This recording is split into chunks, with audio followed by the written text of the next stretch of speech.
কি এটা দেখে মনে হচ্ছে তো এটা আবার কি রে বাবা? হ্যাঁ, এটা হচ্ছে কাতলা মাছের ডিম। তো কাতলা মাছের ডিম দিয়ে কচুরলতি দিয়ে আজকে তোমাদের রান্না করে দেখাবো। তো এটা আমার ঠাকুমার ফেভারিট রান্না। তো তার জন্য কচুরলতি আমি গাছ থেকে তুলে নিয়ে এসে তো কচুরলতিটাকে ভালো করে ছাড়িয়ে নিয়েছি তার আঁশগুলোকে। তারপর সাথে একটু আলুও দেবো। এবারে আমি মাছের ডিমটাকে আলাদাভাবে ভেজে রেখেছিলাম।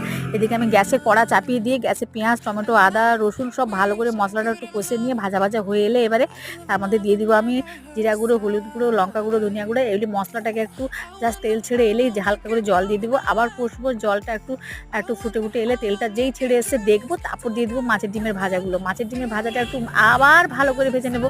তারপর দিয়ে দেবো কচুরলতি আর আলুগুলো। এইটা কষা হয়ে গেলে একটু হালকা জল দিয়ে এটাকে জাস্ট ফুটিয়ে নেবো একটু। তারপরে একটু গাদো গাদো হয়ে এলে মানে রসটা একটু টেনে নিলে তারপর আমি দিয়ে দেবো লেবুর রস। লেবুর রস দিয়ে একটু নামিয়ে নেবো। বন্ধুরা বলছি এই রান্নাটা করে একবার খাবে, জাস্ট অসাধারণ লাগে খেতে। আর গরম ভাত এক থালা নয়, 2 থালা 3 থালাও চলে যেতে পারে। এটা বানিয়ে দেখো, ঠিক আছে?